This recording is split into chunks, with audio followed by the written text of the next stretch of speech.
ఈరోజు మనము కడప జిల్లాలో కార్స్ రెంట్కి తీసుకొని దానికి డబ్బులు చెల్లిస్తానని చెప్పి తిరిగి రెంట్ చెల్లించకపోగా ఆ కార్లను వేరే చోట మార్ట్గేజ్ చేసి దాదాపు ఒక 37-40 కార్లు మోసం చేసినటువంటి ఒక ఇద్దరు నిందితుల్ని అరెస్ట్ చేయడం జరిగింది. దాంట్లో మొదటి నిందితుడు నిమ్మకాయల వెంకటశేఖర్ రెడ్డి, ఇతను నవీకోట కడపకు సంబంధించిన వాడు. అలాగే షేక్ జిలానీ, ఇతను కూడా ఈ నవీకోటకు సంబంధించిన అతనే. సో వీళ్ళిద్దరు కలిపి దాదాపు ఒక 37 కార్లని ఆ ఓనర్ల నుంచి మీకు నెలకి ఇంత డబ్బులు ఇస్తామని చెప్పి తీసుకొని వాళ్ళకి కొంతకాలం చెల్లియడం, తర్వాత డబ్బులు చెల్లించకుండా ఈ వెహికల్స్ అన్నిటిని కూడా తీసుకెళ్ళి వేరే చోట కుదువు పెట్టి డబ్బులు తీసుకొని ఓనర్లు తెలియకుండా చేయడం జరిగింది. సో దీంతో మనకు ఫస్ట్ వీరేందర్ అనే పర్సన్ మన దగ్గరికి వచ్చి ఆయన సంబంధించిన 3 వెహికల్స్ ఈ విధంగా తీసుకెళ్లారు, మళ్ళీ మనకు ఇవ్వట్లేదని చెప్పగా దాని మీద మనం కేసు రిజిస్టర్ చేశాము. Crime number 319/24. ఈ చీటింగ్ దాని మిస్అప్రోప్రియేషన్ కింద మనము కేసు రిజిస్టర్ చేసి కేసు విచారణ చేపట్టిన తర్వాత ఈ వెంకటశేఖర్ రెడ్డి, అతని అనుచరుడైన జిల్లాని, వీళ్ళిద్దరిని కూడా అదుపులో తీసుకొని వాళ్ళు విచారించగా దరిదాపు ఆ వీరేందర్కి సంబంధించిన 3 కార్లే కాదు, మిగతా దరిదాపు ఇంకొక 34 కార్ల దాకా కూడా వీళ్ళు ఇదే విధంగా చేసినట్లు మనకు సమాచారం రాగా వాళ్ళని పెట్టుకొని మనం ఇప్పుడు మన గ్రౌండ్లో ఉన్నటువంటి కార్లన్నింటినీ కూడా మనము వాటిని ఎవరి దగ్గర అయితే మార్ట్గేజ్ చేశారో వాళ్ళ దగ్గర నుంచి అందరూ కూడా రికవర్ చేయడం జరిగింది.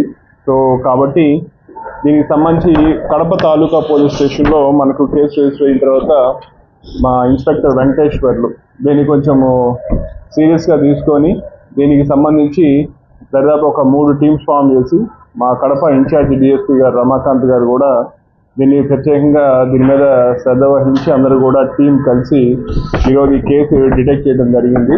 సో ఏదైతే ఈ చీటింగ్ చేసి ప్రజల నుంచి కార్లు రెంట్ తీసుకొని డబ్బులు ఇస్తారని చెప్పి మోసపెట్టి చేశారో వాళ్ళిద్దరిని కూడా ఈరోజు మనము కోర్టులో హాజరుపరచడం జరుగుతాం.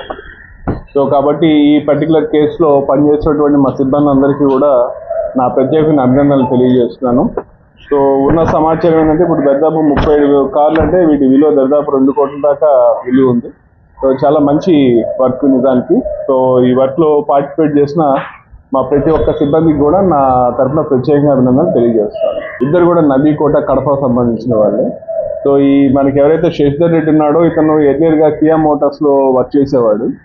సో అక్కడ కొంచెం హెల్త్ రీజన్స్ వల్ల బయటికి రావడం, తర్వాత ఏదో కొంచెం రియల్ ఎస్టేట్లో పోవడం, రియల్ ఎస్టేట్లో కూడా సరిగ్గా చేయలేకపోవడం, అక్కడ ఫైనాన్షియల్గా స్ట్రెస్ అంటే ఫైనాన్షియల్గా ప్రాబ్లమ్స్లో పోవడం.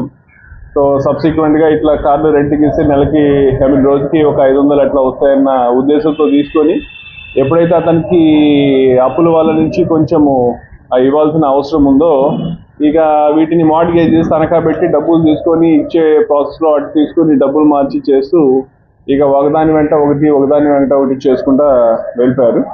సో ఈ విధంగా ఇద్దరు కూడా కలిపి చేయడం జరిగింది. 15 మందిని పెట్టినారు, 15 మంది దగ్గర నుంచి చేశారు.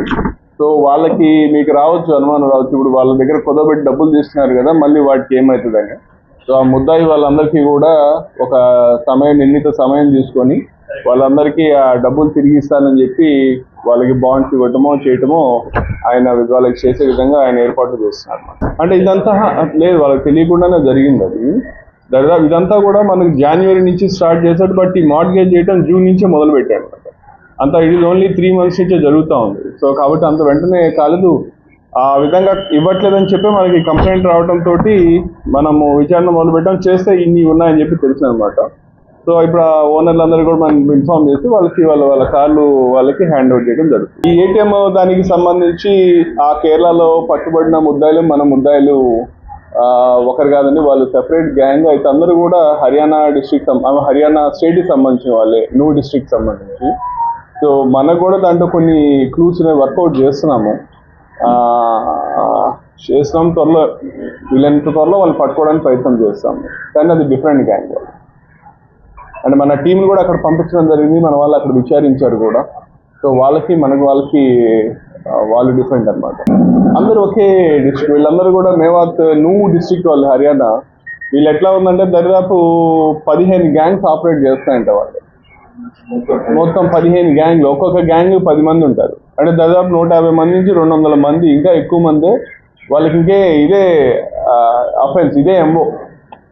అంతా కంటైనర్లో వెహికల్ వేసుకొని రావటం, ఆ వెహికల్ తోటి ఏటీఎం పోవటం, ఎస్బీ ఏటీఎంస్ ఎస్పెషల్లీ వాటిని గ్యాస్ వెల్డర్ తోటి కట్ చేసి చేయటం. ఇదంతా కూడా ఒక 10 నిమిషాల లోపల ఒక అఫెన్స్ అయిపోతుంది. వాళ్ళకి వస్తారు, లోపలికి వెళ్తారు, ఒకసారి చూసుకుంటారు, వెళ్తారు. వెళ్ళగానే కెమెరాస్కి బ్లాక్ పెయింట్ మాస్క్ చేస్తున్నారు. ఏదైతే అలారం మోగే సర్క్యూట్ బోర్డు ఉందో సర్క్యూట్ బోర్డు కట్ చేస్తున్నారు.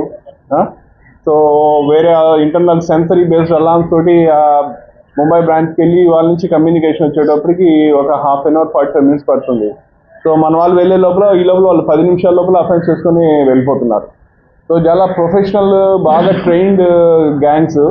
సో వన్స్ వాళ్ళు వెళ్ళిపోయిన తర్వాత ఏం చేస్తారు, టక్కన వెహికల్ ముందుకు వెళ్ళిపోయిన తర్వాత ఇంకొక కంటైనర్ ఉంటుంది. మొన్న నమక్కల్లో కూడా చూసాం, కేరళలో కూడా. ఆ కంటైనర్లోకి వెహికల్ ఎక్కించేసి వెళ్ళిపోవడం జరుగుతుంది అనమాట.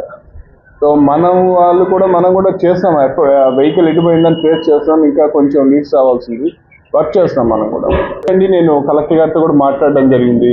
మనకు కమిషనర్ కూడా ముందున్న నందని కూడా కలెక్టర్ గారు చెప్పారు, మనకున్న కొన్ని కెమెరాస్ అన్ని కూడా రీసెంట్గా రోడ్ వైడనింగ్ ఏమైందంటే ఆ పోల్స్ అన్ని కూడా తీసేయడం, అవన్నీ చాలా కెమెరాస్ నాన్ ఫంక్షనల్ అయిపోయినాయి. సో ఇప్పుడు వాటన్నిటిని కూడా రెస్టోర్ చేయడానికి కొంత బడ్జెట్ కూడా ఉంది, మాట్లాడాము, దాని గురించి వర్క్ చేస్తాము. అదే కాకుండా కొత్త కెమెరాస్ పెట్టేదాని గురించి కూడా చీఫ్ హౌస్ నుంచి కూడా ఇన్స్ట్రక్షన్స్ ఇచ్చారు డీజీ సార్ వాళ్ళ నుంచి.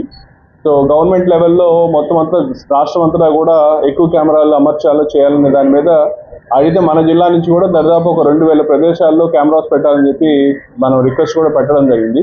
అదే కాకుండా మనం ప్రైవేట్ పార్టీస్తో కూడా వాళ్ళతో కూడా మీటింగ్ పెట్టి వాళ్ళని కూడా అంటే అపార్ట్మెంట్ కమ్యూనిటీస్ కావచ్చు, లేకపోతే కమర్షియల్ ఎస్టాబ్లిష్మెంట్స్ కావచ్చు, వాళ్ళందరినీ కూడా మాట్లాడి వాళ్ళతో కూడా కెమెరాస్ పెట్టించే విధంగా అదొకటి చేస్తున్నాము.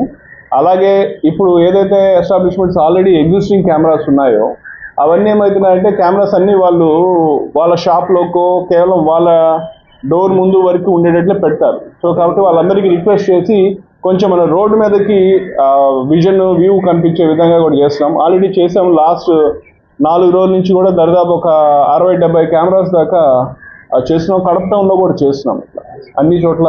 సో దట్ ఉన్న కెమెరాస్ కూడా మనకు కొన్ని హెల్ప్ అవుతాయని ఎక్స్ట్రా 2000 కెమెరాస్, కొత్త కెమెరాస్ కూడా మనము ప్రపోజల్ అంటే రిక్వెస్ట్ పెట్టాము. అట్లే కడపలో కూడా వేరే వాళ్ళు మనకు కెమెరాస్ ఇవ్వడానికి ముందుకు వస్తున్నారు, ప్రొద్దుటూరులో.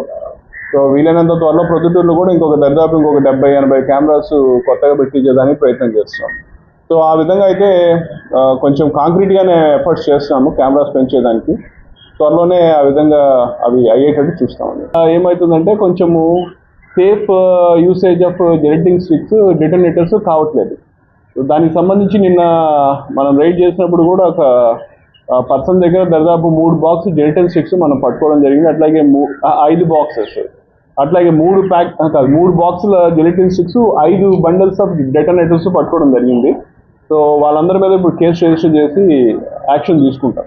సో దట్ అలా తీసుకుంటే మళ్ళీ ఇంకొకసారి ఈ విధంగా ఏమంటాము వాటిని ప్రాపర్గా చేయకుండా ఉండడానికి అవకాశం ఉంది. కానీ తెచ్చుకున్నప్పుడు ఆ కన్సర్న్ ఎవరైతే సప్లై చేస్తారో వాళ్ళ ప్రెజెన్స్, వాళ్ళ ఇదిలో జరగాల. సో ఆ విధంగా జరగకుండా రూల్స్, రెగ్యులేషన్స్ అన్నీ కూడా వైలేట్ అవుతున్నాయి. సో అందుకని వాళ్ళ మీద అప్రోప్రియేట్గా ఎక్స్ప్లోజివ్ యాక్టివ్ వాటి రూల్స్ కింద మనం వాళ్ళ మీద కేసులు రిజిస్టర్ చేయడం జరుగుతుంది. నిన్న రైడ్ చేసాం, ఈరోజు కూడా అన్నీ కూడా అటువైపు చెక్ చేస్తున్నాము, చేసి అప్రోప్రియేట్ లీగల్ యాక్షన్ తీసుకుంటాం.